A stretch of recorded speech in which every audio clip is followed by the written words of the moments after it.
오늘 우리에게 주시는 하나님 아버지의 말씀은 마가복음 9장 2절에서 8절입니다. 마가복음 9장 2절에서 8절 제가 봉독해 드리겠습니다.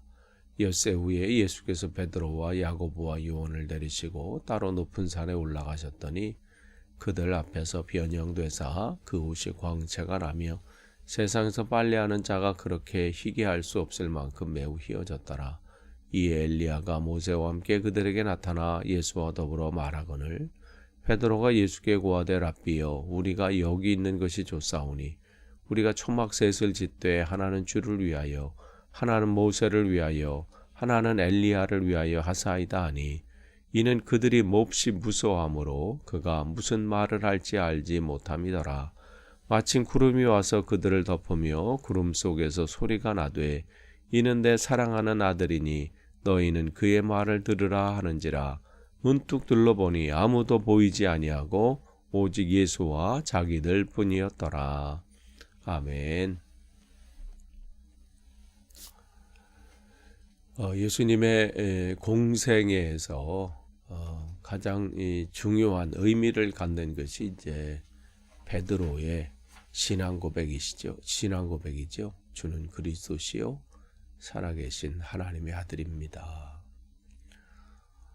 그 고백이 있고 있은 후에 비로소 주님은 드디어 본인이 어떻게 고난을 받으시는지 또 죽임을 당하시고 3일 만에 부활하실 그 중요한 메시지를 전하십니다. 그런 다음에 9장이 시작되면서 이 변화산 사건 이제 전반부가 끝나고 이제 후반부로 이제 시작이 되는 거거든요. 이제 마가복음이 16장인데 이제 9장으로 넘어가면서 이곳 이제 이 변화산 사건을 통해서 주님께서 말씀하신 것들 이것들이 어떤 의미를 갖는지 또 이 길이 제대로 가는 길인지에 대한 하나님의 이 확인의 말씀이 전해지죠. 그래서 이게 굉장히 중요하기에 공관복음, 마태복음, 마가복음, 누가복음 이 세 가지를 공관복음이라고 하죠. 이 복음서에 다 기록이 돼 있어요. 이 내용이 그러면서 중요한 부분을 우리에게 말씀해 주시죠. 제자들도 그렇지 않겠어요? 예수님도 그러시지만 제자들이 지금 예수님을 통해서 전해지는 말씀이 고난을 받으신다, 죽으신다, 그 다음에 3일 만에 부활하신다. 이건 이해가 되지도 않는 말씀이고, 자기들이 기대하는 바가 있고 알고 있는 메시아.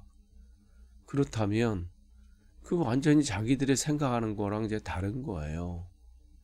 근데 그렇게 지금 걱정, 염려, 두려움 가지고 있는 그 제자들에게 확실하게 그들에게 환상을 통해서 이 말씀이 어떤 의미를 가지고 있는지 체험케 하시는 것이죠. 그래서 신앙은 때로는 이 길을 걸어갈 때 하나님이 어떠한 분인지를 경험하는 것은 굉장히 중요합니다. 그래서 그 경험이 모아질 때 우리는 체험의 신앙을 가지고 흔들리지 않을 수가 있기 때문에 그래요. 그러면서 여기서 보면 주님의 이 변화된 모습, 그러면서 거기서 등장하는 4절에 보면 엘리야가 등장하고 모세가 등장을 해요. 이 엘리야나 모세는 유대인들에게는 굉장히 중요한 인물입니다.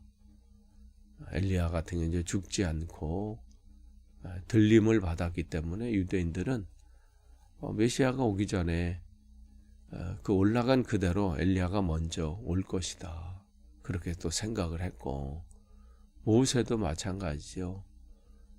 가나안 땅에 들어가지 않았지만 그건 하나님께서 성경은 이제 그가 이제 죽었다 이렇게 기록하고 있지만 들림을 받았을 것이라 기대를 또 그들은 하고 있습니다. 또 이 선지자들은 이제 엘리야나 이 모세는 예언자들의 대표가 엘리야고, 또 모세는 하나님으로부터 십계명 말씀을 받은 율법의 창시자고, 그렇기 때문에 이 주님께서 말씀하신 내가 선지자나 또 율법을 폐하러 온 줄 아느냐? 온전케 하러 왔다.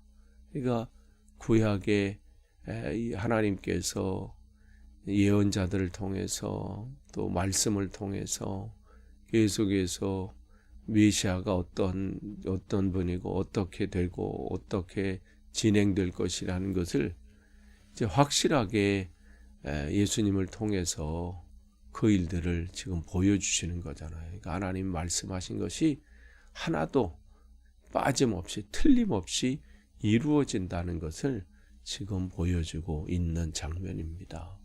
그러니까 이 순간 지금 예수님께서는 자신이 가고 있는 이 길이 분명히 바른 길이고 또 마땅히 가야 될 길임을 지금 보여주고 있는 겁니다. 특별히 5절에 나오는 이제 이 7절에 나오는 그 말씀을 통해서도 마찬가지죠. 그런데 베드로는 뭐라고 5절에 고백해요? 지금 주님의 이 환상을 통해서 목적하고 계획하신 그 일들이 있는데 베드로는 그 환상을 통해서 막 흥분하기 시작했어요. 그들이 고대했던 드디어 엘리야가 등장했다는 것은 분명히 이분이 메시아라는 확신이 지금 그들에게 오는 거예요. 거기 모세까지 등장한 거잖아요. 그러니까 이것은 누구도 해보지 못한 그러한 체험을 지금 가지게 된 거죠. 그러니까 그 고백하기를 랍비여 5절에 우리가 여기 있는 것이 좋사오니 우리가 초막셋을 짓고 하나는 주를 위하여 하나는 모세를 위하여 하나는 엘리야를 위하여 하십시다. 이 얘기를 하는 거예요. 네, 이 베드로는 왜 하나님이 이 환상을 보여주셨는지 왜 이러한 체험을 하게 하셨는지 그것을 깨닫지 못하는 거예요. 이 환상이 사로잡히면 안 돼요. 이 체험에 사로잡히면 안 돼. 이런 은혜를 베풀어 주신 목적이 있어요. 이것이 뭘 말씀하시고자 하는지 그 말씀을 붙잡아야 되는데 그 뜻은 깨닫지 못하고 그냥 눈에 보이는 것에 사로잡히는 것이죠. 그렇게 되면 어떻게 돼요? 다음에는 이거보다 더 강력한 환상을 구하게 되고요. 그보다 더 강력한 어떤 체험을 쫓게 돼요. 그러니까 계속 체험만 쫓아다닌 사람이 있잖아요. 예전에 내가 이런 체험했을 때 막 그때 흥분됐었고, 그때는 막 힘이 있어가지고 막 뭐든지 시키면 했었는데 지금은 시들시들해졌어. 그러면서 더 강력한 거. 마치 마약을 찾는 그 사람, 더 강력한 걸 환각제를 찾는 그런 사람들처럼 말이죠. 왜 하나님께서 이것을 주신 것인지 이걸 붙잡아야 돼요. 이유가 있는 것이죠. 뭔가 가르쳐 주고자 하는 메시지가 있는 거예요. 그 가르침을 깨달아야 돼요. 그러면요 더 이상 다른 게 필요 없어요. 이 힘을 가지고 우리는 강력하게 사명을 감당할 수 있게 됩니다. 그런데 거기에 사로잡히니까 어떻게 해요? 거기 머물기를 원해요. 여기가 좋사오니 이렇게 되는 거예요. 내려가 봐야 골치 아픈 일만 있어. 가야 신경 써야 될 거 많고 그러니까 여기가 좋은 거야. 그럴 때 있잖아요. 그냥 어떤 집회든지 어떤 이 성도들끼리 모임들 너무 좋죠. 거기에서 언어도 그렇고 서로 은혜를 나누고 얼마나 좋아. 뭐 거기에 나가야 뭐 거기서 신경 써야 다른 일이 없잖아요. 그러니까 어떤 성도님들은 집회 때나 또 아니면 교회 성도들의 모임 안에서 또 같은 언어를, 즉 신앙의 언어를 쓰는 그 장소에서는 용사 같아. 대단해요. 이 시대를 다 바꿀 것 같아. 그런데 가정에 가서 또 일터에 가서 사회 속에서는 아무런 힘을 발휘하지 못해. 영향력을 끼치지 못하는 그런 모습을 보게 되죠. 안타까운 모습이에요. 왜 하나님이 이 환상을 보여주시고 이 체험을, 은혜를 이들에게 허락하셔요? 은혜를 주신 것은 그 은혜를 가지고 사회 속으로 가서 그 사회를 변화시키고 새롭게 하고 선한 영향력을 끼치라고 힘을 주시는 거예요. 그런데 그것을 그냥 여기에 머물러서 세상은 나는 알 바 없고 세상은 뭐 골치 아픈 일 많고 이 죄악된 세상 나는 떠나서 나는 여기 기도원이 좋고 나는 그냥 이 집회 장소가 좋고 나는 그냥 성도들 간의 모임만이 좋아. 왜 모이는지, 왜 기도하게 하시는지, 왜 말씀을 듣게 하는지 거기 머물라고 하시는 게 아니라 거기서 듣고 나가라고 하는 거예요. 여기서 훈련을 받고 나가라고 하는 거예요. 세상은 전쟁터잖아요. 악한 영이 정말 어떻게 하면 믿는 자들을 삼키려고 그렇다면 군인들이 훈련만 받고 그냥 부대 안에서 난 여기가 좋아. 난 안 나가야 힘만 들어. 그러면 어떻게 지키겠어요? 그러면서 지금 이 모세는 이 베드로는 그 안에서 그냥 있으려고 한 것이죠. 그러면서 자기가 어떻게 한번 붙잡아 보려고. 초막 셋을 치면 뭐 거기에서 붙잡을 수 있는 거예요?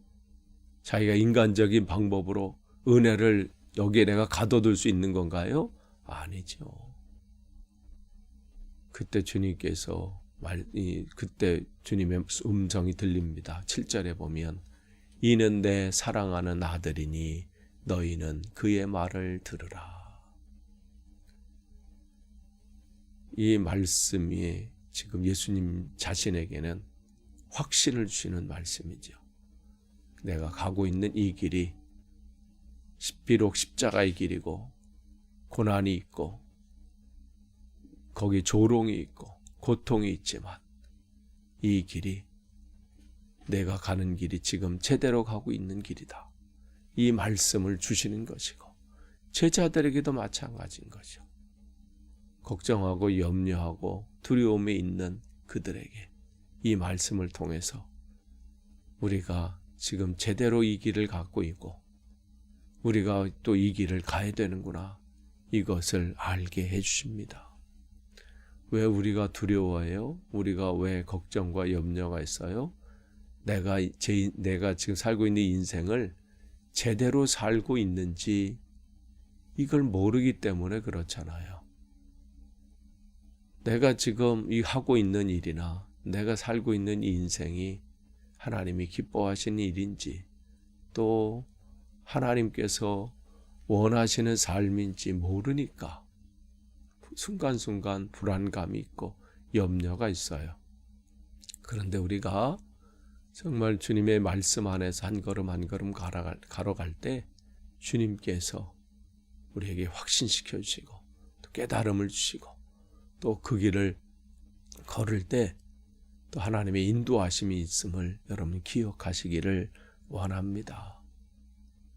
오늘 이 변화산 사건을 통해서 주님은 본인이 가야 할 길이 무엇인지를 확인하는 시간이셨고 또 확인된 이 순간 그분은 이제는 그 두려움과 이 어려움 속에서 그것이 그의 마음을 흔들진 못합니다. 이것은 우리에게 주시고자 하는 메시지예요. 여러분, 우리가 가는 이 신앙의 길, 누가 인정해주고 누가 확인시켜주는 것이 아니라 주님께서 확인시켜 주시고 또 주님의 인도하심이 있습니다. 여러분, 오늘도 흔들리지 않고 우리가 주님 앞에 가는 그날까지 이 신앙의 길을 여러분이 꼭 완주하시기를 간절히 축원합니다. 기도하겠습니다. 하나님 감사합니다. 오늘도 말씀 가운데 우리를 또 내려놓습니다. 헛된 것에 마음을 빼앗기지 않고 온전히 주님이 원하시는 바가 무엇인지 깨닫고 거기에 우리의 삶을 온전히 드릴 수 있도록 인도해 주옵소서.